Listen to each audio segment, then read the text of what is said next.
자, 함께 하실 분. 고구려를 대표하는 백성문 변호사님. 네, 안녕하세요. 백성문 변호사입니다. 자, 신라를 대표하는 김태현 변호사님. 네, 안녕하세요. 예, 한번 또 빠져보세요. 또 한번 빠지고 나면 뭐 그냥 방송에서 그냥 뭐 없는 사람을 그냥 아주 그냥. 인지도가 팍팍 올라가죠. 아, 그렇죠. 예, 이름이 자꾸 나와요. 두번 빠지면 아주 영원히 빠지는 거예요. 자, 신라와 백제. 예, 절대 빠지지 않는 박지훈입니다. 예. 생명이 다할 때까지 예. 삼변시대 계속 이게 하겠습니다. 숙명이라고 받아들이는 전 거예요, 그냥? 숙명입니다. 이게 숙명이라면 받아들이고 또 헤쳐나가는 것도 제 몫이라고 생각합니다. 이거는. 우병우 네. 닮았네요. 똑같이 했습니다. 예. 자, 조금 전 검찰에 출석한 우병우 전 수석, 이석수 전 특별감찰관 법정에 나와서 폭탄 발언을 쏟아냈고요. 어떻게 된 거죠? 그러니까 이석수 특별감찰관이 거의 뭐 검찰에서 했던 얘기를 거의 동일하게 한 것 같아요. 근데 예. 이제 언론 보도된 거는 지금 나와서 한 얘기가 보도가 된 건데 이제 사실 우병우석 하면 딱 떠오르는 게 이제 아들 꽃보직 논란이 하나 있었죠. 운전병. 그렇죠. 예, 코너링이 좋아서. 네, 코너링 그 요철 잘 넘고 코너링이 좋아서 뽑았다 그래서 온 국민을 한번 웃겨줬던. 예. 근데 이제 그 사건과 관련해서 본인이 이거 명백하게 특혜라고 생각한다라고 진술을 했어요. 그래서 그 당시에 왜 뽑은 거냐 이제 그 경찰 담당 이제 그 알아보니까 건강한 사람 뽑았다 이렇게 대답이 왔대요 처음에. 예. 아니 근데 우병우 수석 아들은 병원 치료도 많이 하고 입원 기록도 많은데 뭐가 건강하냐. 그러니까 이제 당황을 했나 봐요. 그러다가 결국 외압을 받았다는 취지로 답을 들었는데 그대로 이제 뭐 진술을 하지 않고 그래서 결국 그 사건은 유야무야 넘어가 버렸다. 근데 본인이 생각이 그건 명백히 특혜였다는 거 하나.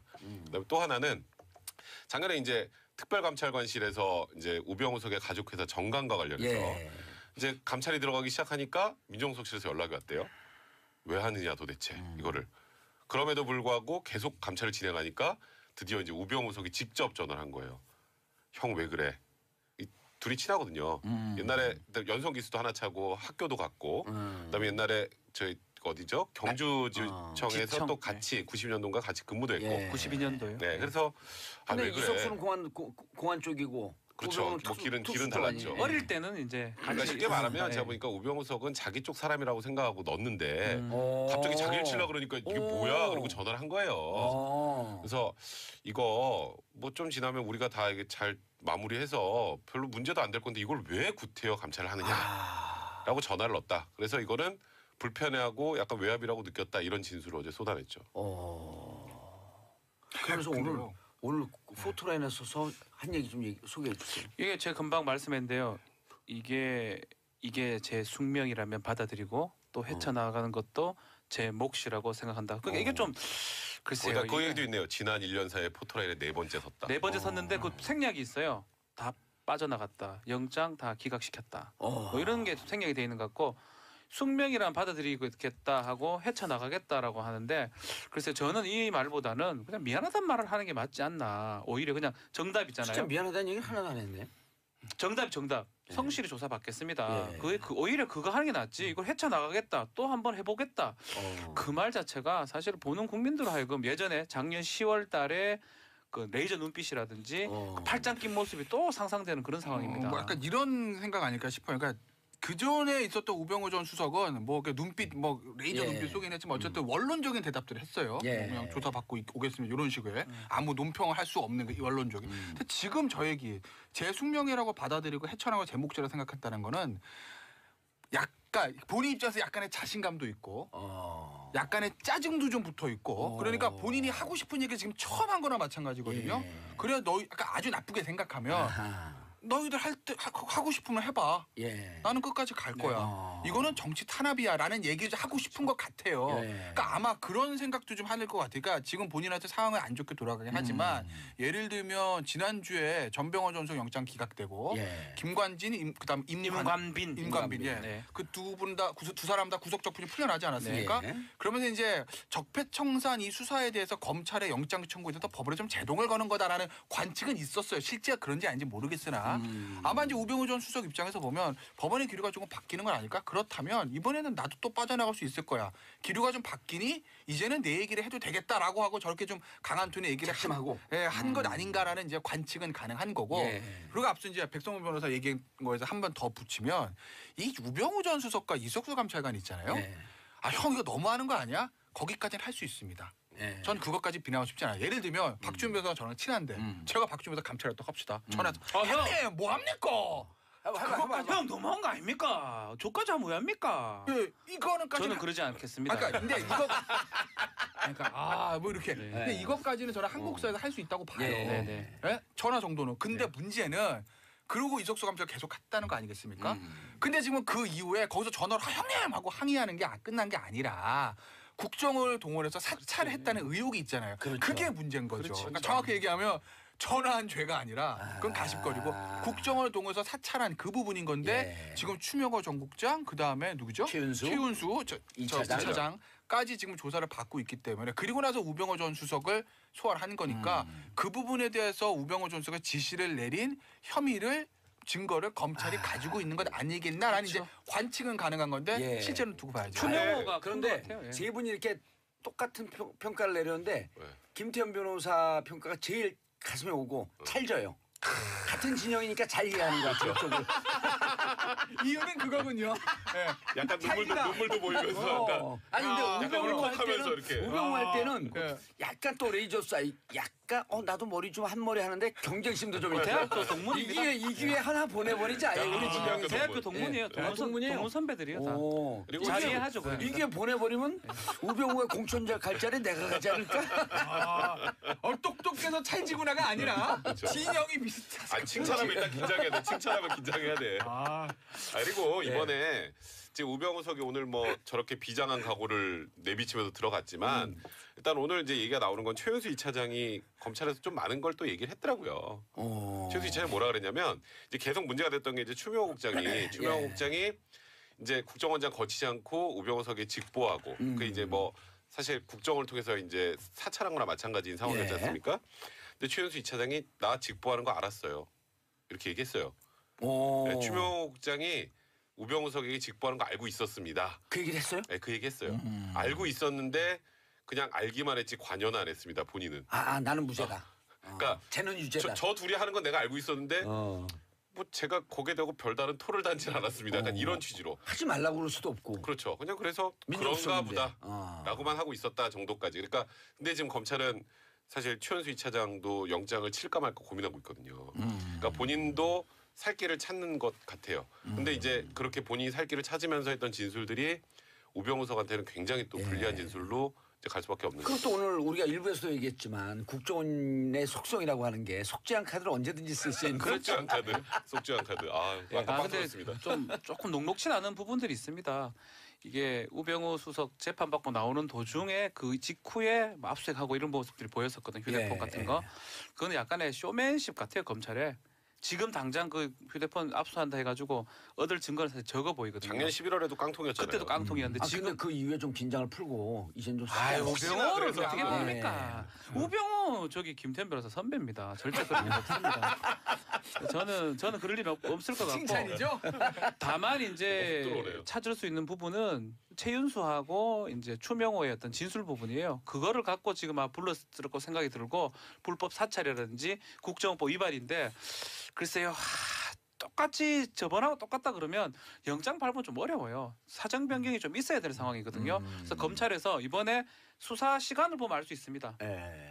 약간 빨리 끝나면 오히려 이거는 이긴 싸움이고요. 늦게 끝나면 우병우한테 유리한 싸움이 될 겁니다. 저는 이런- 그렇게 생각하고 싶어요. 근데 법원도 이제는 그 기각 어렵지 않을까요? 글쎄요, 그건 뭐 알 수가 없죠. 그건 뭐 그거는 좀 별개로 영장은 가야죠. 별개로 가는 문제인데 왜냐면 우병우 전 수석은 국정농단 사건에서 본인의 그 죄의 크기보다 혐의를 받고 혐의의 크기보다 사실 약간 괘씸죄나 이런 부분들이 좀 국민 있어요. 감정을 그렇죠. 아주 그러니까 그냥 제대로 그럼요. 그러니까 그려줬거든요. 우병우 전 수석이 처음에 나올 때부터 레이저 안 쓰고 정말 제가 죄송합니다 이런 모습을 보였다면 조금 달라질 수는 있었어요. 큰 차이는 없더라도 그러니까 그런 부분도 좀 있는 거고. 그런데 아까 이제 전화기 얘기하셨잖아요. 근데 하나 변수는 있어요. 저도 뭐 알 수는 없는데 언론 보도로 최근에 이제 그런 얘기들을 하지 않았습니까? 저기 누구죠? 저 검찰에 있는 주요 간부 하나가 뭐 김모 차장이라고만 하더라고요. 그렇죠. 네. 우병우 전 수석 및 그 변호인들과 수시로 통화를 했었다. 그게 이제 혹시 검찰 수사본부가 새 나가는 건 아니냐라는 이제 그런 얘기도 있지 않았습니까? 법무부가 감찰 들어가 뭐 있다고 그렇죠. 했고요. 그러니까 지난 11월에 앞서서 아무것도 없었잖아요. 예. 근데 그 이후에 이제 아까 이제 봉도서 얘기하신 그런 부분들 긴장을 풀어놓고 전화하지 않았을까? 그 부분에 아마 그 검찰 만약에 간부랑 전화 통화한 게 있다라고 하게 되면 그러면 조금 상황은 바뀔 수 있죠. 바뀌죠. 그리고 증거 인멸의 가능성을 법원에다 얘기를 메시지를 있는 거죠. 확실하게 줄 수 있죠. 네, 그러기 때문에 그건 아마 그런 부분 때문에 검찰에서 뭐 압수수색한 거 아닌가 싶고 예. 물론 그거 보도되는 과정이나 이런 것들을 보면 뭐 약간 뭐 검찰에서 좀 쇼잉의 측면도 없다고 할 수는 없으나 보여주기식. 아마 네. 검찰은 휴대전화에서 보면 그 검찰 현직 그 간부와 예. 우병우 전 수석이랑 통화한 내용이 있을 수도 있다라는 생각을 한 것 같아요. 근데 우병우석이요. TV를 보면서 네. 특이한 게 차량 압수수색하는 거 못 봤거든요. 처음 봤어요. 저도. 저 차량? 뭐 이동 왜 경로나 했어요, 이런 이거는? 이동 경로나 이런 거 확인하려는 게 아닐까. 그러니까 쇼 같아요. 네. 저는 그 이상합니다. 그거밖에 없을 것 이런 같은데. 걸 거예요. 내비게이션 네. 이런 거 추적해갖고. 근데 이제 저는 뭐 김태현 변호사도 뭐 그래도 뭐 이런 건질 거 있을 수도 있다 뭐 이런 취지로 얘기를 하셨는데 우병우석 표정이요 그 당시에 별로 놀라질 않더라고요. 자신만만하더라고요. 무슨 혐의로 영장을 발부하셨죠? 뭐 이렇게. 평상시부터 다 디펜스가 네, 되네. 그러니까 그게 아휴 이제 뭐 이걸 하든 말든 뭐 그래 해봐라. 약간 이런 표정이었어요 느낌이.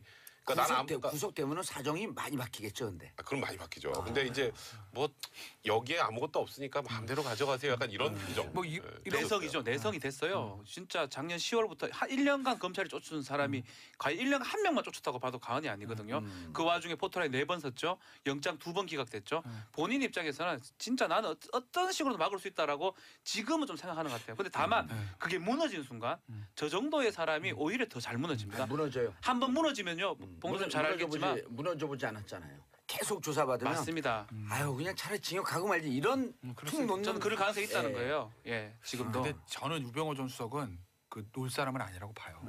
눈빛이나 말투나 이런 거 그때 봤을 때 그렇게 놓고 할 사람은 아니고 아까 뭐 이거 숙명이다 헤쳐나가겠다는 얘기를 봐도 해봐. 아 이게 예. 흑수저 출신이어서 예. 멘틀이 좋아요. 네, 멘탈이 강해요. 멘탈이 그래서 좋아요. 아마 끝까지 투쟁을 할 것 같고 법정 투쟁을.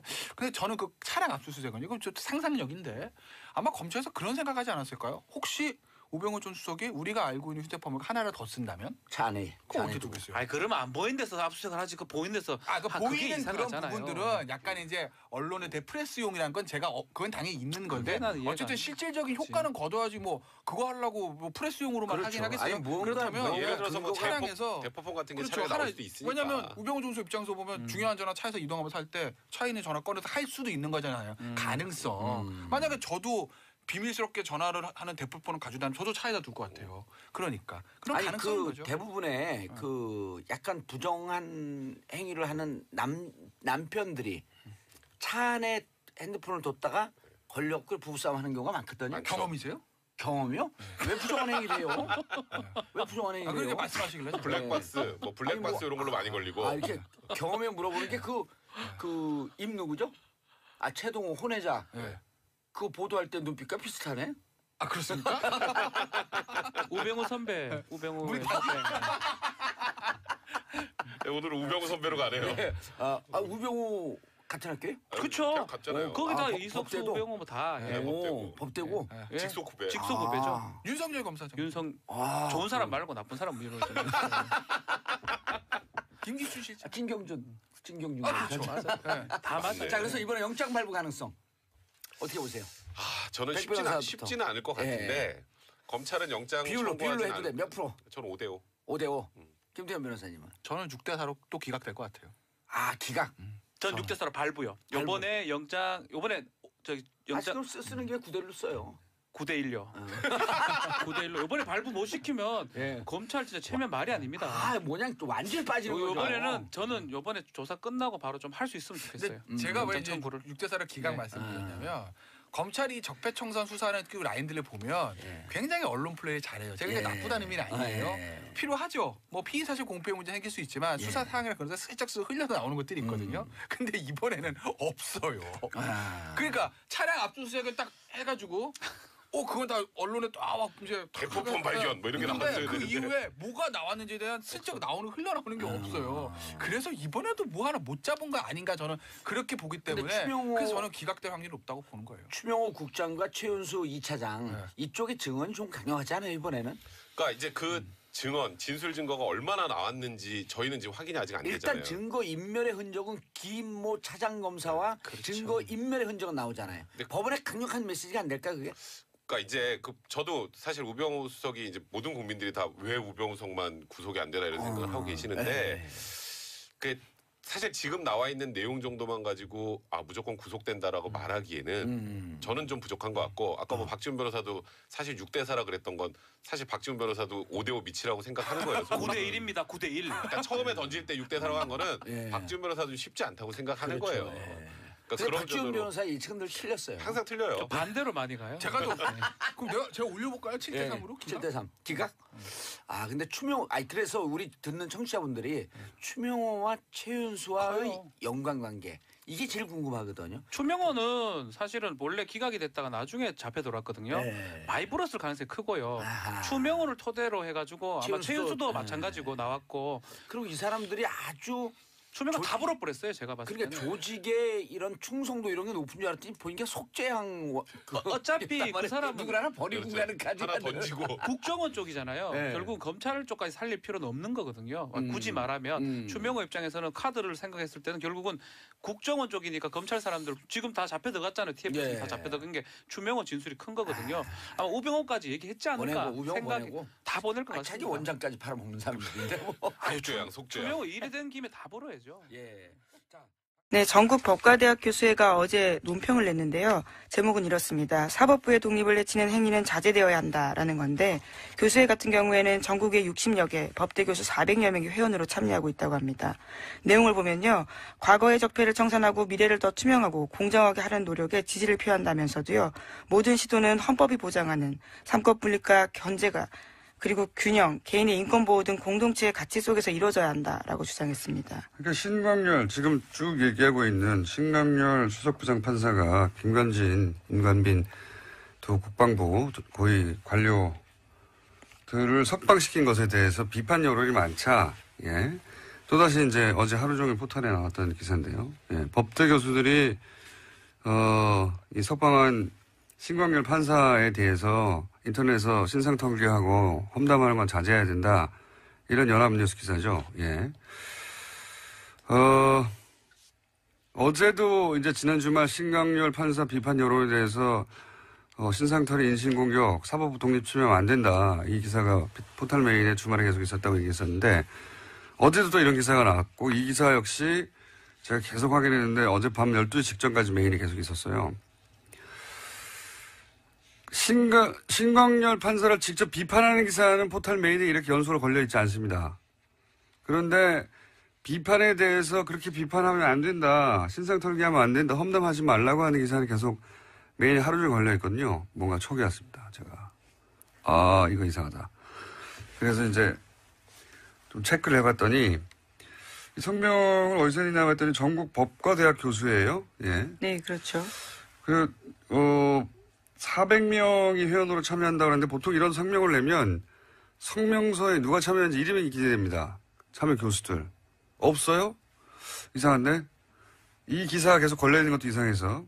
그래서 연역을 찾아봤더니 이명박 정부 출범 첫 해에 3월에 창립한 사단법인인데 현재 홈페이지는 작년 11월이 첫 게시물입니다. 공지 게시물 합쳐서 총 6개 있고요. 그러니까 홈페이지는 텅 빈 수준으로 보시면 됩니다. 그동안 활동한 게 뭔가 확인해봤더니 확인되는 거는 원전 공론화위원회는 법적 근거가 없다. 네, 정부를 비판하는 내용. 그거 거의 하나밖에 없어요. 그리고 회원수 400명이라는데 명단은 공개되지 않고 활동이 거의 없어요. 그래서 그래? 그럼 회장이 누구야? 찾아봤더니 국민대의 이모 교수인데 이 사단법의 주소지가 국민대학교 법과대학의 법학관의 몇 호. 아마도 이 교수님의 개인 연구실로 추정이 되는 겁니다. 예, 그래서 거의 이 교수님 1인이 주도하는 단체로 보여서 그럼 이 교수님 개인 활동을 확인해봤습니다. 과거 자유주의 연대라고 예, 뉴라이트 재단하고 통합된 뉴라이트 계열이에요. 예. 그리고 이분이 2007년 대선 한 달 전에 뉴라이트 재단, 뉴라이트 싱크넷, 자유주의 연대 등등 뉴라이트 지식인 100인이 시국선언을 했어요. 무슨 시국선언을 했냐면 이제 이해찬 총재 대선 후보 사퇴하라고. 예. 사실상 이명박 전 대통령 지지하는 성명이죠. 간단하게 요약하면 뉴라이트계에서 활동했고 이명박 전 대통령 지지하는 분이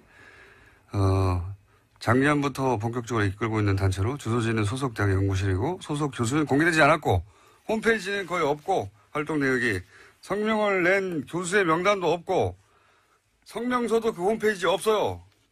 예. 도대체 어디서 성명을 냈는지도 모르겠어요. 네, 물론 오늘 아침 조선일보를 보면요. 관련된 인터뷰가 있습니다. 이 이모 교수의 본지 조선일보 통화에 보면요. 법관의 결정에 대한 과도한 비판은 헌법과 법치주의 이모 정신과 교수님 혼자서 하는 일이 이 전국 법과대학 교수의 이름으로 어디서 성명을 낸지도 모르겠는데 이런 보도가 있는 겁니다. 마치 전국 법대 교수들이 단체로 성명을 내고 집단 행동을 한 것처럼 그런 다음 포털에 하루 종일 걸려 있잖아요. 본인의 말은 교수들의 뜻을 모았다라고는 하는데요. 그러면 그 교수들의 뜻을 모아서 명단을 공개해 주시길 바라고요. 저는 이 기사를 쓴 연합뉴스의 기자도 확인해 보려고 했더니 이름이 기자 안 돼 있던데, 예. 콤마, 이메일 주소만 쓰셨던데, 기자님, 이 단체 규모와 명단과 활동을 어떻게 확인하셨는지, 어디서 성명을 냈는지, 어디서 성명을 낸 걸 어떻게 알았는지, 예. 하청기사 아닙니까, 이런 게? 기본적으로? 이런 거는 쭉 기자회견을 하고 명단을 발표하고 그리고 그 단체가 규모가 있고 그리고 그 신뢰할 만한 곳이고 활동을 해왔고 그래야 기사를 쓰고 그 기사가 포털에 메일에 걸리고 하루 종일 떠 있죠. 이런 확인도 안 된 여론 호도형 기사가 어떻게 메일에 하루 종일 걸려 있습니까? 저는 이 기사 굉장히 이상하고요. 예. 이 단체가 성명을 냈다는 이유 하나만으로 이런 기사가 계속해서 전 국민이 보라고 떠 있는 것도 이상하고요. 예. 대단히 이상합니다. 확인해 주십시오. 이 기사를 쓴 연합뉴스의 기자님. 이상한 기사다. 예. 신광열 판사에 대한 부정적인 여론을 어떻게든 물타기 해보려는 그런 기사가 어떻게 이런 과정을 거쳐서 이렇게 메인에 계속 걸려 있었던 건지. 제가 이 정도 단체 만들어서 성명 낸다고 다 기사 걸어주고 계속 하루 종일 떠 있습니까? 절대 안 그래요. 대단히 이상한 기사입니다. 예. 하청 기사다. 라고 저는 의심하는 바이고. 하청 기사는 쓸 수 있지만 이게 어떻게 계속 걸려 있는지 그것도 확인해 봐야 됩니다. 여기까지 하고요. 다음 뉴스는요? 네, 내일 확인해서 다시 해볼게요. 네, 어제 박근혜 전 대통령의 재판이 42일 만에 열렸습니다. 하지만 박근혜 전 대통령은 재판에 나오지 않았는데요. 건강상 문제로 출석이 어렵다라면서 불출석 사유서를 냈습니다. 재판부는 어제 사실상 박근혜 전 대통령을 향해서 최후 통첩을 했는데요. 거동할 수 없을 정도의 건강 악화 등 정당한 사유로 볼 수 없다라는 겁니다. 그래서 오늘도 재판에 나오지 않으면 피고인 없이 재판을 열 수 있다라고 밝혔는데요. 오늘 오전 10시에 다시 재판이 열립니다. 알겠습니다. 네. 아프실 예정인 거는 오래전 예언인데 계속 적용되고 있습니다. 자, 다음 뉴스는요? 네, 어제 우병우 전 수석 재판도 있었습니다. 여기에 이석수 전 특별감찰관이 증인으로 나왔는데요. 굉장히 자세한 증언들을 많이 했습니다.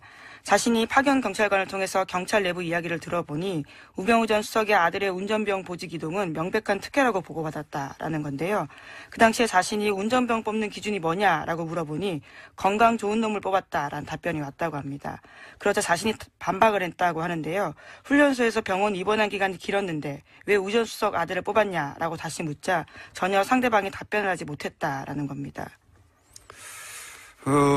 굉장히 중요한 증언이라고 제가 개인적으로 생각하는 대목은 뭐냐면, 미르 재단, K스포츠 재단, 여기에 대해서는 왜 감찰을 하지 않았냐. 그게 예를 들어서 우병우 전 수석의 아들 문제보다 훨씬 중요한 거 아니냐. 이런 취지의, 질문에 대해서, 미르 K 재단은 대통령이 뒤에 있다고 판단을 했기 때문이다. 그러면서 이유를 댔어요. 왜 그렇게 생각했는지. 그렇게 대통령이 뒤에 있는 게 아니라면 민정 쪽에서 잡았을 테니까. 예. 이게 이제 청와대 내에서 감찰을 하는, 네. 특별감찰관의 시선에도 그렇게 보였다는 것이고, 민정이 하는 일이 그런 일이란 말이죠. 그러니까 안종범 수석 단위에서 벌어진 일이다, 이게. 재벌들한테 이제 소위 겁을 줘가지고 돈을 뺏은 거다. 그러면은 그 정도야 민정에서 다 잡았을 텐데 이게 오랫동안 진행되고 금액도 큰 건데 그냥 뒀다. 그랬다는 얘기는 안종범 수석 차원의 일이 아니라 대통령이 뒤에 있을 수 있다라고 판단을 한 것이고 그 말은 뭐냐면 민정이 잡지 않았다는 이야기는 그 재단 뒤에 대통령이 있다는 걸 민정은 알고 있었다는 그런 이야기이기도 해요. 예. 여기서 이제 우병우 전 수석은 계속해서 이 재단들 뒤에 대통령이 있거나 최순실이 있다는 걸 몰랐다고 주장하고 있잖아요. 네, 계속해서 모든 걸 부인하고 있습니다. 어제 이석수 전 특별감찰관이 했던 내용 중에 이제 복선을 깔고 있는 굉장히 중요한 대목은 저는 이거라고 봅니다. 네. 우병우 전 수석은 당연히 알만한 위치에 있었고, 당연히 대통령이 그 뒤에 있다는 걸 알고도, 예, 그냥 뒀다라고 얘기한 거죠. 예, 그 외에 뭐, 아들 특혜나, 뭐 이런 문제는 마이너한 문제라고 봅니다, 저는. 예, 특히 있었겠죠. 예. 본인도 이제 청탁받은 사람까지 확인했는데 누군지 말하지 않았다는 거잖아요. 예, 특혜는 맞는데. 그리고 이런 얘기도 했죠. 그 감찰 조사를 하려고 했더니 이제 답변서에 불법 감찰하면 형사처벌 대상된다라고 우병우 전 수석이 답장을 보냈다죠. 질문에 대한 답은 안 하고. 그러니까, 까불면 네가 갑방 간다? 이런 협박인 거죠. 예. 우병우 전 수석의 힘이 그 정도였다. 실제로 전화를 걸어서 언론에 문제 제기해도 다음 주면 조용해질 텐데 왜 성급하게 감찰하냐 이렇게 항의한 바도 있다고 합니다. 우병우 전 수석은 모든 거를 자기 힘으로 다 무마할 수 있다고 생각했던 그런 위치에 있었기 때문에 이렇게 대응했겠죠.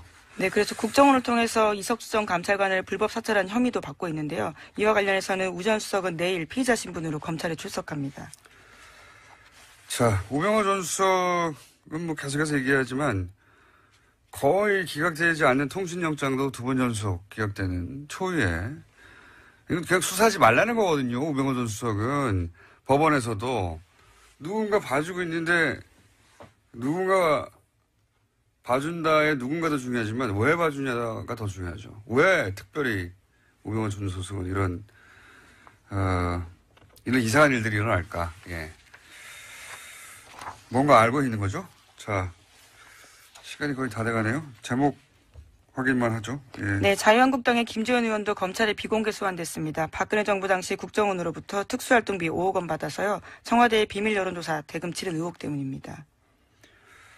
그렇군요. 네, 이분은 하지만 참 연루된 게 많죠. 최경환 의원은 여전히 수사에 불응하고 있습니다. 자, 다음 뉴스는요. 네, 정유아 씨 집에 침입한 강도에 대해서요. 어제 영장이 나왔습니다. 구속됐는데요. 법원은 도망갈 염려가 있다면서 이 씨에 대해서 구속영장 발부했습니다. 구속영장 발부. 저는 이 사건을 보면서 생각났던 게 카타칼 사건 있죠. 박근혜 전 대통령의 턱 밑에 예. 네, 의원 시절이죠. 아주 옛날입니다. 의원 시절에 네. 2000 몇 년이었나요? 7년인가요? 5년 이 정도 아마 중반 정도였던 것 같은데요. 예. 네. 갑자기 저는 그 색깔이 오버랩 됐어요. 예. 그 오버랩 됐던 이유는 나중에 한번 설명하고요. 오늘 여기까지 하겠습니다. 안녕하세요. 김호준입니다. 어제 김관진 전 국방장관, 임관빈 전 국방부 기획실장의 석방에 대해 자유한국당이 논평을 냈습니다.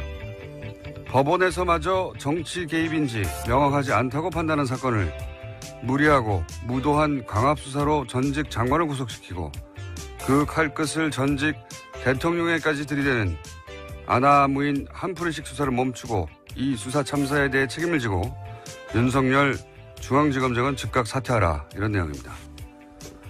김관진 전 장관의 구속영장을 발부한 건 영장실질심사를 하는 법원입니다. 그러니까 그 구속이 무리하고 무도한 거라면 사퇴하라고 요구할 대상은 윤 지검장이 아니라 영장 판사예요. 그리고 2012년 대선 당시 사이버사령부 댓글 공작 실적을 청와대에 보고했고 이명박 전 대통령으로부터 관련 지시도 받았다고 진술한 당사자는 김관진 전 장관입니다. 전직 대통령에게 칼끝을 들이댄 건 바로 김관진 전 장관 본인인 거죠. 길지도 않은 성명인데 앞뒤가 처음부터 안 맞습니다. 자유한국당은 좋겠습니다. 아무 말이나 막 해도 되니까. 부럽다. 김원준 생각이었습니다. 우리는 말이 되는 말만 해야 되는데요. 예. 아무 말이나 막 해도 되고 참 부럽습니다.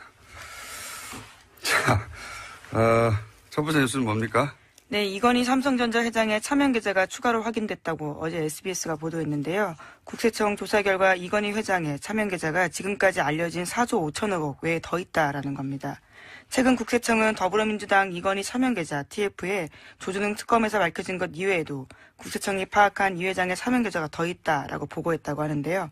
이 새로운 서명계좌 역시 과세 대상이라고 밝혀서 이른바 깡통계좌가 아니다라는 것을 확인시켜줬습니다. 이거는 이제 2008년 특검 때, 삼성 특검 때 4조 5천억 밝혀진 거. 그게 전부가 아니다는 얘기가 나온 거죠. 예. 네, 그렇죠. 앞서서도 나온 바가 있는데요. 이번에 더 구체적으로 나온 겁니다. 이 이야기는 이제 약간 애매모호하게 표현됐는데, 지난 6월 달에, 예, 국세청장 인사청문회에서 나온 이야기예요. 이제, 뉴스공장에서도 짧게 한번 다뤘고, 당시 송영길, 박영선 의원이 질의 과정에서 이 얘기가 나왔거든요. 대략 한 5천억 정도 역외 탈세가 있지 않았냐라고 2015년 때 봐줬다는 제보가 있다. 누군가가. 그게 사실이냐고 당시 한승희 국세청장 후보한테 물었어요. 그때 이제 한승희 국세청장이 이제 국세청에서 항상 하는 답변, 개별 납세 정보는 공개할 수 없다고 하면서 확인해 줄 수 없다고 하면서 당시 넘어갔거든요. 근데 고개만 끄덕이고 넘어갔어요. 예, 당시 거론된 금액이 당시는 5천억이었는데 이번에는 좀 더 자세한 금액이 나왔죠. 더 많죠. 예, 오늘 아침 한겨레 신문을 보면 내용이 더 자세한데요. 국세청에 따르면 이 기간 동안 그러니까 2015년 10월부터 6개월 동안 박근혜 정부가 운영한 미신고 역외소득 재산 자진 신고 제도가 있습니다. 이때 국외 은닉계좌를 과세당국에 신고했던 것으로 보이는데 그때 123개의 국외 은닉계좌가 신고됐고요. 신고 금액은 2조가 넘습니다. 이게 이제 최초로 있었던 일이거든요. 지금 언론의 포커스는 그러니까 계좌가 더 있었다. 그리고 금액은 2조가 넘는다. 그리고 그렇다면은 당신은 이제 형사적 관용 그래가지고 이제 처벌하지 않았는데 이게 외국환 거래법이나 조세 뭐죠? 조세범 처벌법 네. 있습니다. 그걸 위반하면 대주주의 경우에 의결권을 제한한다. 이런 규정이 있기 때문에 이건희 회장이 사실상 회장 자리가 박탈되는 거랑 마찬가지다. 이렇게 포커스가 맞춰져 있거든요. 네, 금융지배구조법이 현재 그렇게 되어 있다고 합니다. 그리고 세금을 더 내야 된다. 근데 그보다 훨씬 더 본질적인 건 제가 보기엔 그걸 놓치고 있어요. 제가 보기엔 그게 본질인데 뭐냐면 이렇게 2조가 넘는 금액이 여기에 탈세 지역에서 들어왔단 말이죠. 2조가 넘는 금액을 아무런 처벌하지 않고 그냥 넘어가도록 국세청 단위에서 봐줄 수가 없는 거예요, 이거는. 국세청이 재벌이 해외에 숨겨놨던 재산을 이런 제도도 처음 있는 제도고요. 갑자기 단기간 운영해서 2조가 넘는 비자금을 합법화하는 길을 열어준 거잖아요. 이걸 어떻게 국세청장 혼자 결정합니까?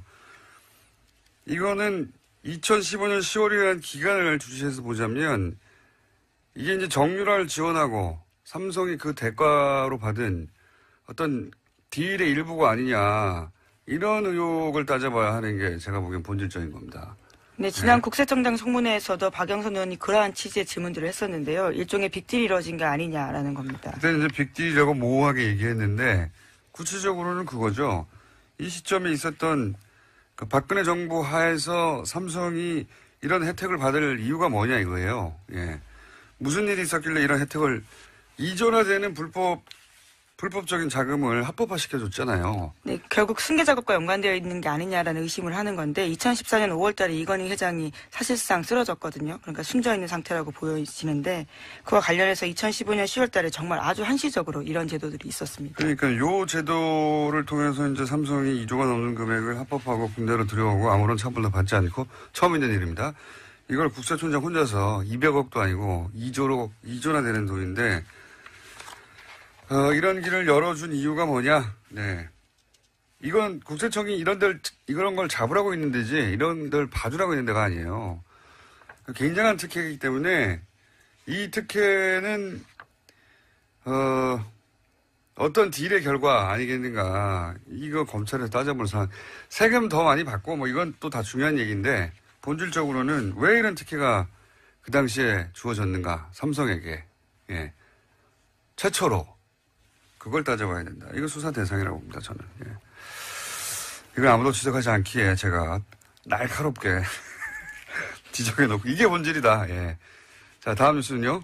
네, 김관진 전 장관 등에 대한 석방이 계속해서 논란입니다. 관련해서 김관진 장관 시절에 합참의 군사전략서와 국방대학교의 보고서에 정부를 비판하는 사람을 종북으로 규정하는 문서가 나왔다고 어제 JTBC가 보도했습니다. 뿐만 아니라 군이 민간 사이버 요원을 활용해서 대응해야 한다라는 내용도 나와 있는데요.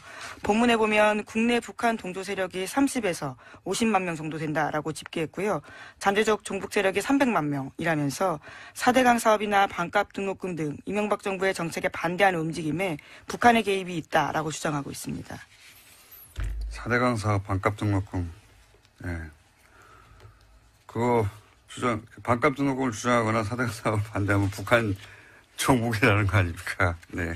예, 그래서 군이 사이버전 대응 능력을 강화해야 된다. 그러니까 댓글을 달아야 된다라는 취지의 논리로 이어지는데요. 그러니까 사이버 사령부는 이제 대북 활동을 했다라고 하는 논리를 만들다 보니까 이렇게 논리가 연결된 거잖아요. 4대강 사업을 반대하는 게 북한의 동조하고 종북이라는 논리로 사이버 사령부는 대북 활동을 했다고 주장하는 거 아닙니까? 말도 안 되는 소리죠. 예. 네, 김관진 전 장관 시절에 일어났던 일이라고 합니다. 근데 이제 석방이 됐고요. 네. 네, 관련 문건은 김종대 정의당 의원이 확보했다라고 하는데요. 어제 JTBC가 보도했습니다. 알겠습니다. 자, 이게 정치 개입이 아니면 뭡니까? 네. 자, 다음 뉴스는요. 네, 법원이 전병헌 전 수석의 구속영장 청구서에 발부란 있는데요. 거기에 도장을 찍었다가 지웠다라는 흔적이 있다고 한국일보가 보도했습니다. 그러니까 발부란에 수정 테이프, 일명 화이트로 지운 흔적이 남아있고 기각란에 도장이 찍혀 있다라는 건데요. 이에 대해서 서울중앙지법 관계자의 해명이 있습니다. 확인이 어렵다면서 여러 영장 청구서에 도장을 찍다가 헷갈려서 화이트로 고치는 경우도 있지만 종국적으로 발부 또는 기각된 게 중요하다라는 겁니다. 아니죠. 여기서는 발부했다가 지웠다는 게 훨씬 중요한 거죠. 네, 물론 기사에 따른 해명은 그렇습니다. 제가 어제 전병헌 전 수석 같은 경우에는 MB가 살렸다라고 표현했는데 그러니까 처음에는 구속영장을 찍었다가 김관진 실장 석방 이러면서 형평을 맞추려고 기각으로 한 거예요. 어차피 재청구하면 발부하려고 그런 계산이라고 봅니다. 굉장히 공교롭게도 그렇게 화이트가 칠해져 있었다. 이걸 또 누가 확인했어요. 예. 이 기자에게 박수를 보냅니다. 네, 오늘 아침 한국일보입니다. 야, 이런 디테일 아주 좋습니다. 자, 법원이 정치하는 거죠. 법원이 정치하는 겁니다. 자, 다음 뉴스는요. 네, 전국 법과대학 교수회가 어제 논평을 냈는데요. 제목은 이렇습니다. 사법부의 독립을 해치는 행위는 자제되어야 한다라는 건데 교수회 같은 경우에는 전국에 60여 개 법대 교수 400여 명이 회원으로 참여하고 있다고 합니다. 내용을 보면요. 과거의 적폐를 청산하고 미래를 더 투명하고 공정하게 하려는 노력에 지지를 표한다면서도요. 모든 시도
자, 함께 하실 분.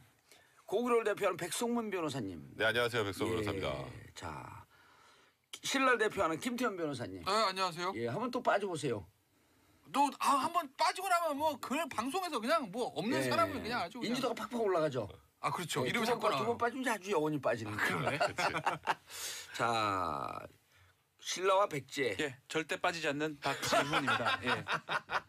생명이 다할 때까지 예. 삼변 시대 이게 계속하겠습니다. 숙명이라고 받아들이는 전 거예요, 그냥? 숙명입니다. 이게 숙명이라면 받아들이고 또 헤쳐나가는 것도 제 몫이라고 생각합니다. 이거는 우병우 네. 닮았네요. 똑같이 했습니다. 예. 자, 조금 전 검찰에 출석한 우병우 전 수석, 이석수 전 특별감찰관 법정에 나와서 폭탄 발언을 쏟아냈고요. 어떻게 된 거죠? 그러니까 이석수 특별감찰관이 거의 뭐 검찰에서 했던 얘기를 거의 동일하게 한 것 같아요. 근데 예. 이제 언론 보도된 거는 지금 나와서 한 얘기가 보도가 된 건데 이제 사실 우병우석 하면 딱 떠오르는 게 이제 아들 꽃보직 논란이 하나 있었죠. 운전병. 그렇죠. 예, 코너링이 좋아서. 네, 코너링 그 요철 잘 넘고 코너링이 좋아서 뽑았다 그래서 온 국민을 한번 웃겨줬던. 예. 근데 이제 그 사건과 관련해서 본인이 이거 명백하게 특혜라고 생각한다라고 진술을 했어요. 그래서 그 당시에 왜 뽑은 거냐 이제 그 경찰 담당 이제 그 알아보니까 건강한 사람 뽑았다 이렇게 대답이 왔대요 처음에.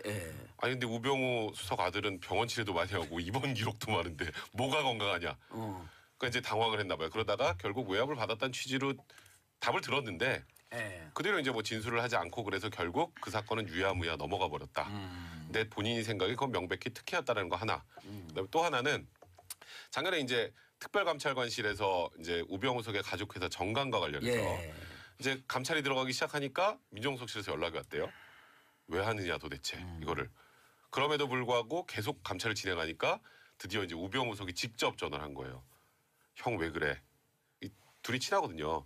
옛날에 연성기수도 하나 차고 학교도 갔고 그다음에 옛날에 저희 어디죠? 경주지청에서 지청. 또 같이 90년도인가 같이 근무도 했고. 92년도요. 네, 그래서 아, 근데 왜 그래? 이석수는 공안 쪽이고. 그렇죠. 우병우는 뭐 길은 특수도 달랐죠. 아니에요. 어릴 때는 이제 그러니까 쉽게 말하면 제가 보니까 우병우석은 자기 쪽 사람이라고 생각하고 넣었는데 갑자기 자기를 치려고 그러니까 이게 뭐야? 그러고 전화를 한 거예요. 그래서 이거 뭐 좀 지나면 우리가 다 이게 잘 마무리해서 별로 문제도 안 될 건데 이걸 왜 구태여 감찰을 하느냐라고 전화를 넣었다. 그래서 이거는 불편해하고 약간 외압이라고 느꼈다 이런 진술을 어제 쏟아냈죠. 그래서 오늘 포토라인에 서서 한 얘기 좀 소개해 주세요. 이게 제가 금방 말씀했는데요. 이게 제 숙명이라면 받아들이고 또 헤쳐나가는 것도 제 몫이라고 생각한다. 그러니까 이게 좀 글쎄요. 거기다 그 이게 얘기도 있네요. 지난 1년 사이에 포토라인에 4번째 섰다. 4번째 섰는데 그 생략이 있어요. 다 빠져나갔다. 영장 다 기각시켰다. 뭐 이런 게 생략이 돼 있는 것 같고 숙명이란 받아들이겠다 하고 헤쳐나가겠다라고 하는데 글쎄 저는 이 말보다는 그냥 미안하다는 말을 하는 게 맞지 않나. 오히려 그냥 정답 있잖아요. 진짜 미안하다는 얘기 하나도 안 했네. 정답. 성실히 조사 받겠습니다. 예. 오히려 그거 하는 게 낫지. 이걸 헤쳐나가겠다. 또 한번 해보겠다. 그 말 자체가 사실 보는 국민들 하여금 예전에 작년 10월 달에 그 레이저 눈빛이라든지 그 팔짱 낀 모습이 또 상상되는 그런 상황입니다. 뭐 약간 이런 생각 아닐까 싶어요. 그러니까 그 전에 있었던 우병우 전 수석은 뭐 이렇게 눈빛 뭐 레이저 눈빛 쏘긴 했지만 어쨌든 원론적인 대답들을 했어요. 뭐 그냥 조사 받고 오겠습니다 이런 식의 아무 논평을 할 수 없는 그 원론적인. 근데 지금 저 얘기 제 숙명이라고 받아들이고 헤쳐나가 제 몫이라고 생각했다는 거는 약간 본인 입장에서 약간의 자신감도 있고 약간의 짜증도 좀 붙어 있고 그러니까 본인이 하고 싶은 얘기 지금 처음 한 거나 마찬가지거든요. 그래야 너희 약간 아주 나쁘게 생각하면 너희들 할 때 하고 싶으면 해봐. 나는 끝까지 갈 거야. 이거는 정치 탄압이야라는 얘기를 하고 싶은 것 같아요. 그러니까 아마 그런 생각도 좀 하는 것 같아요. 그러니까 지금 본인한테 상황은 안 좋게 돌아가긴 하지만 예를 들면 지난주에 전병헌 전속 영장 기각되고 김관진 그다음 임관빈 네. 그 두 분 다 두 사람 다 구속적분이 풀려나지 않았습니까? 그러면서 이제 적폐청산 이 수사에 대해서 검찰의 영장 청구에 대해서 법으로 좀 제동을 거는 거다라는 관측은 있었어요. 실제가 그런지 아닌지 모르겠으나 아마 이제 우병우 전 수석 입장에서 보면 법원의 기류가 조금 바뀌는 건 아닐까? 그렇다면 이번에는 나도 또 빠져나갈 수 있을 거야. 기류가 좀 바뀌니 이제는 내 얘기를 해도 되겠다라고 하고 저렇게 좀 강한 톤의 얘기를 작심하고 한 것 아닌가라는 이제 관측은 가능한 거고. 그리고 앞서 이제 백성문 변호사 얘기한 거에서 한 번 더 붙이면 이 우병우 전 수석과 이석수 감찰관 있잖아요. 아, 형 이거 너무하는 거 아니야? 거기까지는 할 수 있습니다. 예. 전 그것까지 비난하고 싶지 않아요. 예를 들면 박주현 변호사가 저랑 친한데 제가 박주현 변호사 감찰했다고 합시다. 전화해서 형님 뭐합니까? 형 너무한 거 아닙니까? 저까지 하면 왜 합니까? 예, 이거는까지 저는 그러지 않겠습니다. 그러니까 근데 이거 그러니까 뭐 이렇게 근데 이것까지는 저는 한국사에서 할 수 있다고 봐요. 네. 예? 전화 정도는. 근데 문제는 그러고 이석수 감찰 계속 했다는 거 아니겠습니까? 근데 지금 그 이후에 거기서 전화를 형님 하고 항의하는 게 끝난 게 아니라 국정을 동원해서 사찰을 했다는 의혹이 있잖아요. 그렇죠. 그게 문제인 거죠. 그러니까 정확히 얘기하면 전화한 죄가 아니라 그건 가십거리고 국정을 동원해서 사찰한 그 부분인 건데 지금 추명호 전국장 그다음에 누구죠? 또다시 이제 어제 하루 종일 포털에 나왔던 기사인데요. 예, 법대 교수들이 이 석방한 신광열 판사에 대해서 인터넷에서 신상털기하고 험담하는 건 자제해야 된다. 이런 연합뉴스 기사죠. 예. 어제도 이제 지난 주말 신광열 판사 비판 여론에 대해서 신상털이 인신공격, 사법부 독립추명 안 된다. 이 기사가 포털 메인에 주말에 계속 있었다고 얘기했었는데 어제도 또 이런 기사가 나왔고 이 기사 역시 제가 계속 확인했는데 어젯밤 12시 직전까지 메인이 계속 있었어요. 신광열 판사를 직접 비판하는 기사는 포털 메인에 이렇게 연속으로 걸려있지 않습니다. 그런데 비판에 대해서 그렇게 비판하면 안 된다. 신상털기하면 안 된다. 험담하지 말라고 하는 기사는 계속 메인에 하루 종일 걸려있거든요. 뭔가 촉이 왔습니다. 제가. 이거 이상하다. 그래서 이제 좀 체크를 해봤더니 이 성명을 어디서 했나 봤더니 전국 법과대학 교수예요. 예. 네, 그렇죠. 400명이 회원으로 참여한다고 하는데 보통 이런 성명을 내면 성명서에 누가 참여했는지 이름이 기재됩니다. 참여 교수들. 없어요? 이상한데? 이 기사가 계속 걸려있는 것도 이상해서. 그래서 연역을 찾아봤더니 이명박 정부 출범 첫 해에 3월에 창립한 사단법인인데 현재 홈페이지는 작년 11월이 첫 게시물입니다. 공지 게시물 합쳐서 총 6개 있고요. 그러니까 홈페이지는 텅 빈 수준으로 보시면 됩니다. 그동안 활동한 게 뭔가 확인해봤더니 확인되는 거는 원전 공론화위원회는 법적 근거가 없다. 네, 정부를 비판하는 내용. 그거 거의 하나밖에 없어요. 그리고 회원수 400명이라는데 명단을 공개되지 않고 활동이 거의 없어요. 그래서 그래? 그럼 회장이 누구야? 찾아봤더니 국민대 이모 교수인데 이 사단법의 주소지가 국민대학교 법과대학의 법학관의 몇 호. 아마도 이 교수님의 개인 연구실로 추정이 되는 겁니다. 예, 그래서 거의 이 교수님 1인이 주도하는 단체로 보여서 그럼 이 교수님 개인 활동을 확인해봤습니다. 과거 자유주의연대라고 뉴라이트 재단하고 통합된 뉴라이트 계열이에요. 예. 그리고 이분이 2007년 대선 한 달 전에 뉴라이트 재단, 뉴라이트 싱크넷, 자유주의 연대 등등 뉴라이트 지식인 100인이 시국선언을 했어요. 무슨 시국선언을 했냐면 이제 이해찬 총재 대선 후보 사퇴하라고. 예. 사실상 이명박 전 대통령 지지하는 성명이죠. 간단하게 요약하면 뉴라이트계에서 활동했고 이명박 전 대통령 지지하는 분이 작년부터 본격적으로 이끌고 있는 단체로 주소지는 소속 대학 연구실이고 소속 교수는 공개되지 않았고 홈페이지는 거의 없고 활동 내역이 성명을 낸 교수의 명단도 없고 성명서도 그 홈페이지에 없어요. 예. 도대체 어디서 성명을 냈는지도 모르겠어요. 네, 물론 오늘 아침 조선일보를 보면요. 관련된 인터뷰가 있습니다. 이 이모 교수의 본지 조선일보 통화에 보면요. 법관의 결정에 대한 과도한 비판은 헌법과 법치주의 이모 정신으로 교수님 혼자서 하는 일이 이 전국 법과대학 교수의 이름으로 어디서 성명을 냈는지도 모르겠는데 이런 보도가 있는 겁니다. 마치 전국 법대 교수들이 단체로 성명을 내고 집단 행동을 한 것처럼 그런다 포털에 하루 종일 걸려 있잖아요. 본인의 말은 교수들의 뜻을 모았다라고는 하는데요. 그러면 그 교수들의 뜻을 모아서 명단을 공개해 주시길 바라고요. 저는 이 기사를 쓴 연합뉴스의 기자도 확인해 보려고 했더니 이름이 기자 안 돼 있던데, 예.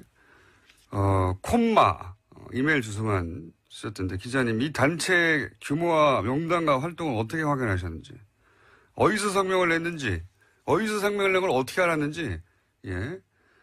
하청 기사 아닙니까 이런 게 기본적으로 이런 거는 쭉 기자회견을 하고 명단을 발표하고 그리고 그 단체가 규모가 있고 그리고 그 신뢰할 만한 곳이고 활동을 해왔고 그래야 기사를 쓰고 그 기사가 포털에 메일에 걸리고 하루 종일 떠 있죠. 이런 확인도 안 된 여론 호도용 기사가 어떻게 메일에 하루 종일 걸려 있습니까?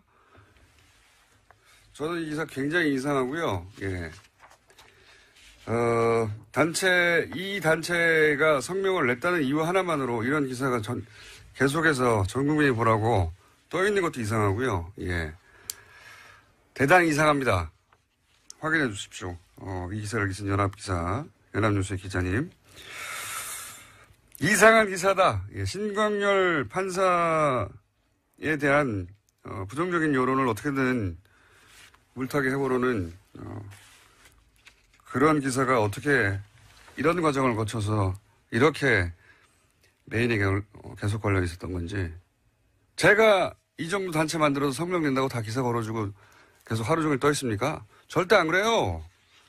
대단히 이상한 기사입니다. 예. 하청 기사다. 라고 저는 의심하는 바이고. 하청 기사는 쓸 수 있지만 이게 어떻게 계속 걸려 있는지 그것도 확인해 봐야 됩니다. 여기까지 하고요. 다음 뉴스는요? 네, 내일 확인해서 다시 해볼게요. 네, 어제 박근혜 전 대통령의 재판이 42일 만에 열렸습니다. 하지만 박근혜 전 대통령은 재판에 나오지 않았는데요. 건강상 문제로 출석이 어렵다라면서 불출석 사유서를 냈습니다. 재판부는 어제 사실상 박근혜 전 대통령을 향해서 최후 통첩을 했는데요. 거동할 수 없을 정도의 건강 악화 등 정당한 사유로 볼 수 없다라는 겁니다. 그래서 오늘도 재판에 나오지 않으면 피고인 없이 재판을 열 수 있다라고 밝혔는데요. 오늘 오전 10시에 다시 재판이 열립니다. 알겠습니다. 네. 아프실 예정인 거는 오래전 예언인데 계속 적용되고 있습니다. 자, 다음 뉴스는요? 네, 어제 우병우 전 수석 재판도 있었습니다. 여기에 이석수 전 특별감찰관이 증인으로 나왔는데요. 굉장히 자세한 증언들을 많이 했습니다. 자신이 파견 경찰관을 통해서 경찰 내부 이야기를 들어보니 우병우 전 수석의 아들의 운전병 보직 이동은 명백한 특혜라고 보고받았다라는 건데요. 그 당시에 자신이 운전병 뽑는 기준이 뭐냐라고 물어보니 건강 좋은 놈을 뽑았다라는 답변이 왔다고 합니다. 그러자 자신이 반박을 했다고 하는데요. 훈련소에서 병원 입원한 기간이 길었는데 왜 우 전 수석 아들을 뽑았냐라고 다시 묻자 전혀 상대방이 답변을 하지 못했다라는 겁니다. 굉장히 중요한 증언이라고 제가 개인적으로 생각하는 대목은 뭐냐면, 미르 재단, K스포츠 재단, 여기에 대해서는 왜 감찰을 하지 않았냐. 그게 예를 들어서 우병우 전 수석의 아들 문제보다 훨씬 중요한 거 아니냐. 이런 취지의, 질문에 대해서, 미르 K 재단은 대통령이 뒤에 있다고 판단을 했기 때문이다. 그러면서 이유를 댔어요. 왜 그렇게 생각했는지. 그렇게 대통령이 뒤에 있는 게 아니라면 민정 쪽에서 잡았을 테니까. 예. 이게 이제 청와대 내에서 감찰을 하는, 네. 특별감찰관의 시선에도 그렇게 보였다는 것이고, 민정이 하는 일이 그런 일이란 말이죠. 그러니까 안종범 수석 단위에서 벌어진 일이다, 이게. 재벌들한테 이제 소위 겁을 줘가지고 돈을 뺏은 거다. 그러면 그 정도야 민정에서 다 잡았을 텐데, 이게 오랫동안 진행되고 금액도 큰 건데 그냥 뒀다. 그랬다는 얘기는 안종범 수석 차원의 일이 아니라 대통령이 뒤에 있을 수 있다고 판단을 한 것이고, 그 말은 뭐냐면 민정이 잡지 않았다는 이야기는 그 재단 뒤에 대통령이 있다는 걸 민정은 알고 있었다는 그런 이야기이기도 해요. 예.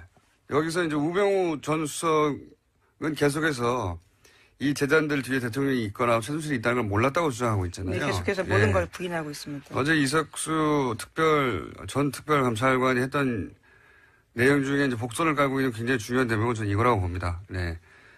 우병우 전 수석은 당연히 알만한 위치에 있었고, 당연히 대통령이 그 뒤에 있다는 걸 알고도, 예, 그냥 뒀다.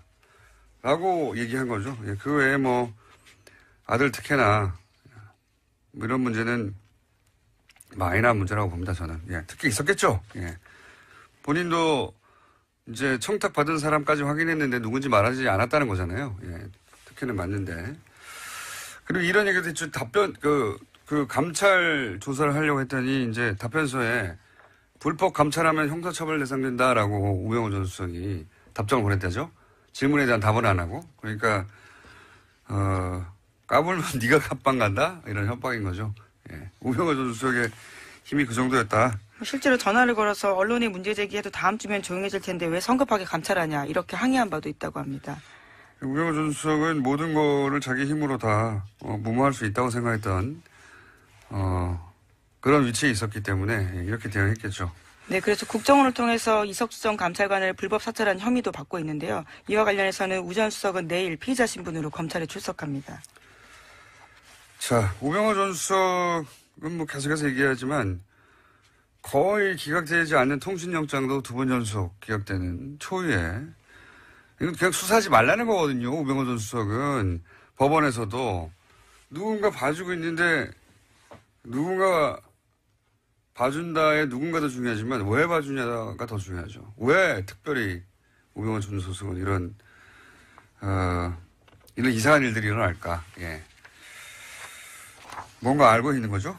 자, 시간이 거의 다 돼가네요. 제목 확인만 하죠. 예. 네, 자유한국당의 김재원 의원도 검찰에 비공개 소환됐습니다. 박근혜 정부 당시 국정원으로부터 특수활동비 5억 원 받아서요. 청와대의 비밀 여론조사 대금 치른 의혹 때문입니다. 그렇군요. 네, 이분은 하지만 참 연루된 게 많죠. 최경환 의원은 여전히 수사에 불응하고 있습니다. 자, 다음 뉴스는요. 네, 정유아 씨 집에 침입한 강도에 대해서요. 어제 영장이 나왔습니다. 구속됐는데요. 법원은 도망갈 염려가 있다면서 이 씨에 대해서 구속영장 발부했습니다. 구속영장 발부. 저는 이 사건을 보면서 생각났던 게 카타칼 사건 있죠. 박근혜 전 대통령의 턱 밑에 예. 네, 의원 시절이죠. 아주 옛날입니다. 의원 시절에 네. 2000 몇 년이었나요? 7년인가요? 5년 이 정도 아마 중반 정도였던 것 같은데요. 예. 갑자기 저는 그 색깔이 오버랩 됐어요. 예. 그 오버랩 됐던 이유는 나중에 한번 설명하고요. 오늘 여기까지 하겠습니다. 안녕하세요. 김호준입니다. 어제 김관진 전 국방장관 최윤수 이 차장? 차장까지 지금 조사를 받고 있기 때문에 그리고 나서 우병우 전 수석을 소환한 거니까 그 부분에 대해서 우병우 전 수석이 지시를 내린 혐의를 증거를 검찰이 가지고 있는 것 아니겠나라는 그렇죠. 이제 관측은 가능한 건데 예. 실제로는 두고 봐야죠. 투명호가 그런데 큰 것 같아요. 예. 세 분이 이렇게 똑같은 평가를 내렸는데 네. 김태현 변호사 평가가 제일 가슴에 오고 찰져요. 같은 진영이니까 잘 이해하는 것 같아요. 쪽을. 이유는 그거군요. 예. 약간 눈물도 보이면서 약간 아니 근데 약간 우병우 할 울컥하면서 때는 이렇게. 우병우 할 때는 예. 약간 또 레이저 사이 약간 나도 머리 좀 한 머리 하는데 경쟁심도 좀 있고 대학교 동문입니다. 이 기회 하나 보내버리자 우리 진영에서 대학교 동문이에요. 동문이에요? 동문 선배들이요. 다. 오. 그리고 잘 지금 이해하죠. 그러니까. 이게 보내버리면 우병우가 공천자 갈 자리 내가 가지 않을까? 똑똑해서 찰지구나가 아니라 진영이 비슷하서. 아니 칭찬하면 일단 긴장해야 돼. 칭찬하면 긴장해야 돼. 그리고 이번에 지금 우병우 석이 오늘 뭐 저렇게 비장한 각오를 내비치면서 들어갔지만 일단 오늘 이제 얘기가 나오는 건 최윤수 2차장이 검찰에서 좀 많은 걸 또 얘기를 했더라고요. 최윤수 2차장이 뭐라 그랬냐면 이제 계속 문제가 됐던 게 이제 추명호 국장이 이제 국정원장 거치지 않고 우병우 석에 직보하고 그 이제 뭐 사실 국정을 통해서 이제 사찰한 거나 마찬가지인 상황이었지 않습니까? 근데 최윤수 2차장이 나 직보하는 거 알았어요. 이렇게 얘기했어요. 네, 추명호 국장이 우병우 석에게 직보하는 거 알고 있었습니다. 그 얘기를 했어요? 네, 그 얘기했어요. 알고 있었는데 그냥 알기만 했지 관여는 안 했습니다. 본인은. 나는 무죄다. 그러니까 쟤는 유죄다. 저 둘이 하는 건 내가 알고 있었는데 뭐 제가 거기에 대고 별다른 토를 단지는 않았습니다. 약간 이런 취지로. 하지 말라고 그럴 수도 없고. 그렇죠. 그냥 그래서 민족성 그런가 문제. 보다라고만 하고 있었다 정도까지. 그러니까 근데 지금 검찰은 사실 최은수 2차장도 영장을 칠까 말까 고민하고 있거든요. 그러니까 본인도 살 길을 찾는 것 같아요. 근데 이제 그렇게 본인이 살 길을 찾으면서 했던 진술들이 우병우 석한테는 굉장히 또 불리한 진술로 이제 갈 수밖에 없는 거죠. 그것도 오늘 우리가 일부에서도 얘기했지만 국정원의 속성이라고 하는 게 속죄한 카드를 언제든지 쓸 수 있는 속죄한 카드, 속죄한 카드. 근데 빠졌습니다. 좀 조금 녹록치 않은 부분들이 있습니다. 이게 우병우 수석 재판 받고 나오는 도중에 그 직후에 압수수색하고 이런 모습들이 보였었거든요. 휴대폰 같은 거. 그거는 약간의 쇼맨십 같아요. 검찰에. 지금 당장 그 휴대폰 압수한다 해가지고 얻을 증거는 사실 적어 보이거든요. 작년 11월에도 깡통이었잖아요. 그때도 깡통이었는데 지금 지금 그 이후에 좀 긴장을 풀고 이젠 좀 우병우를 그래서 어떻게 좀- 봅니까? 우병우 저기 김태현 변호사 선배입니다. 절대 그럴 일 없습니다. 저는 그럴 일 없을 것 같고 칭찬이죠? 다만 이제 들어오네요. 찾을 수 있는 부분은 최윤수하고 이제 추명호의 어떤 진술 부분이에요. 그거를 갖고 지금 불렀을 거 생각이 들고 불법 사찰이라든지 국정원법 위반인데 글쎄요. 똑같이 저번하고 똑같다 그러면 영장 발부는 좀 어려워요. 사정 변경이 좀 있어야 될 상황이거든요. 그래서 검찰에서 이번에 수사 시간을 보면 알 수 있습니다.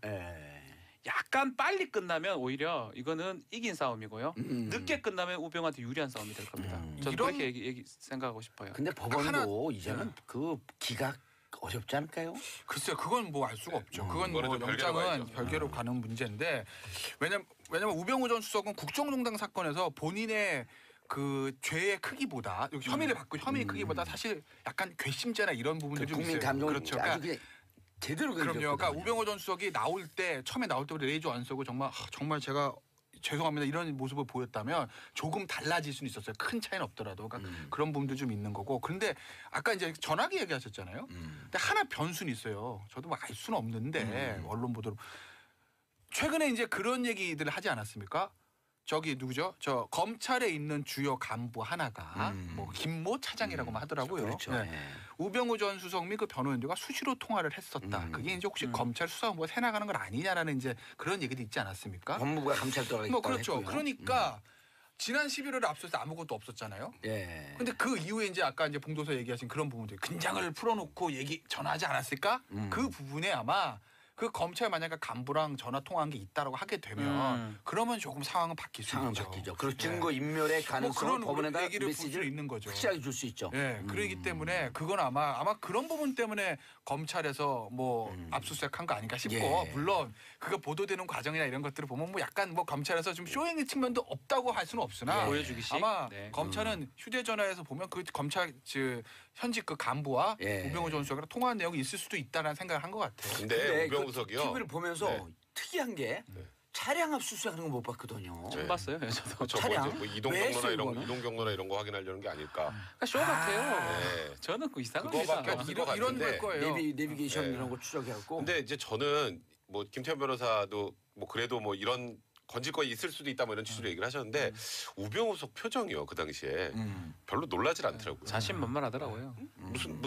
무슨 혐의로 영장을 발부하셨죠? 뭐 이렇게. 평상시부터 다 디펜스가 네, 되니까. 그러니까 그게 아휴 이제 뭐 이걸 하든 말든 뭐 그래 해봐라. 약간 이런 표정이었어요 느낌이.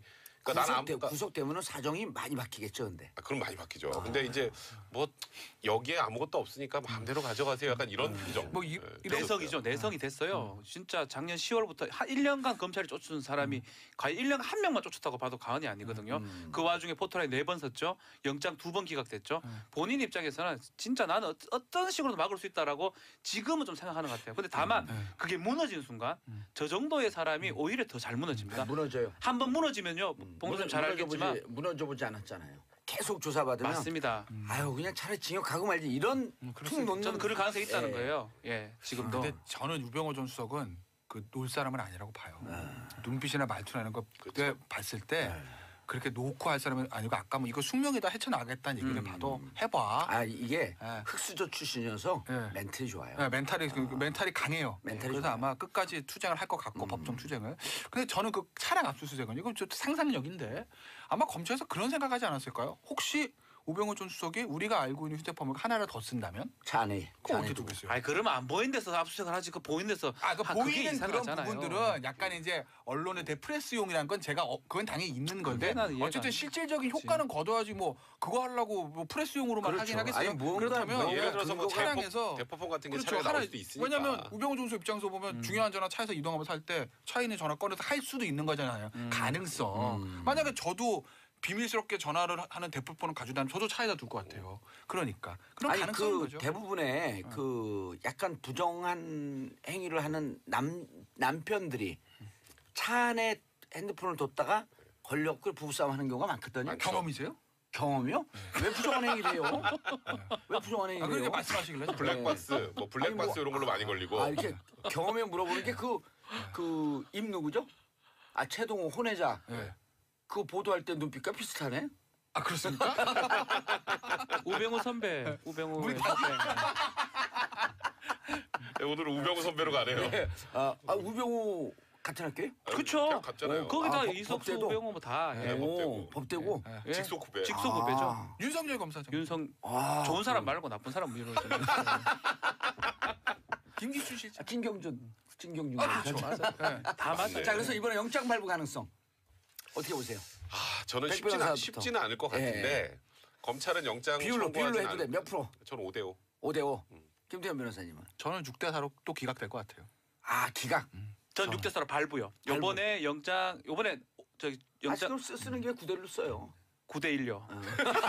9대1로 이번에 발부 못 시키면 검찰 진짜 체면 말이 아닙니다. 뭐냐 또 완전히 빠지는 거죠. 이번에는 저는 이번에 조사 끝나고 바로 좀 할 수 있으면 좋겠어요. 제가 왜 영장 이제 청구를. 6대4를 기각 말씀드렸냐면 검찰이 적폐청산 수사하는 그 라인들을 보면 굉장히 언론 플레이 잘해요. 제가 그게 나쁘다는 의미는 아니에요. 필요하죠. 뭐 피의 사실 공표의 문제 생길 수 있지만 수사 사항이라 그래서 슬쩍 흘려서 나오는 것들이 있거든요. 근데 이번에는 없어요. 그러니까 차량 압수수색을 딱 해가지고 그건 다 언론에 막 이제 대포폰 발견 뭐 이런 게 나왔어요. 그 이후에 뭐가 나왔는지에 대한 슬쩍 흘러나오는 게 없어요. 그래서 이번에도 뭐 하나 못 잡은 거 아닌가 저는 그렇게 보기 때문에 그래서 저는 기각될 확률이 없다고 보는 거예요. 추명호 국장과 최윤수 2차장 이쪽의 증언이 좀 강력하지 않아요 이번에는? 그러니까 이제 그 증언, 진술 증거가 얼마나 나왔는지 저희는 지금 확인이 아직 안 되잖아요. 일단 증거 인멸의 흔적은 김모 차장 검사와 증거 인멸의 흔적은 나오잖아요. 법원에 강력한 메시지가 안 될까 그게?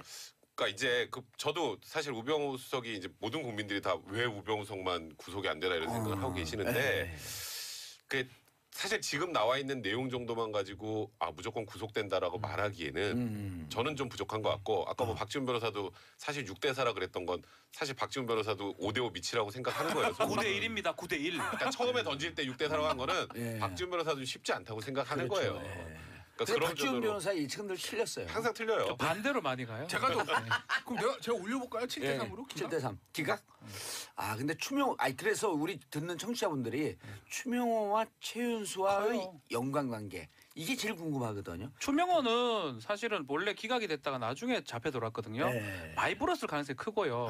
추명호를 토대로 해가지고 아마 최윤수도 마찬가지고 나왔고. 그리고 이 사람들이 아주 추명호 다 불어버렸어요. 제가 봤을 때는. 그러니까 조직의 이런 충성도 이런 게 높은 줄 알았더니 보니까 속죄양 어차피 그 사람은 누굴 하나 버리고 가는 까지 하나 던지고 국정원 쪽이잖아요. 결국 검찰 쪽까지 살릴 필요는 없는 거거든요. 굳이 말하면 추명호 입장에서는 카드를 생각했을 때는 결국은 국정원 쪽이니까 검찰 사람들 지금 다 잡혀 들어갔잖아요. TFC 다 잡혀 들어간 게 추명호 진술이 큰 거거든요. 아마 우병우까지 얘기했지 않을까 생각이 다 보낼 것 같습니다. 자기 원장까지 팔아먹는 사람들인데 뭐. 속죄양. 추명호 일이 된 김에 다 벌어야죠. 네, 전국 법과대학 교수회가 어제 논평을 냈는데요. 제목은 이렇습니다. 사법부의 독립을 해치는 행위는 자제되어야 한다라는 건데 교수회 같은 경우에는 전국에 60여 개 법대 교수 400여 명이 회원으로 참여하고 있다고 합니다. 내용을 보면요. 과거의 적폐를 청산하고 미래를 더 투명하고 공정하게 하는 노력에 지지를 표한다면서도요. 모든 시도는 헌법이 보장하는 삼권 분립과 견제가 그리고 균형, 개인의 인권 보호 등 공동체의 가치 속에서 이루어져야 한다라고 주장했습니다. 그러니까 신광열 지금 쭉 얘기하고 있는 신광열 수석부장판사가 김관진, 임관빈 두 국방부 고위 관료들을 석방시킨 것에 대해서 비판 여론이 많자.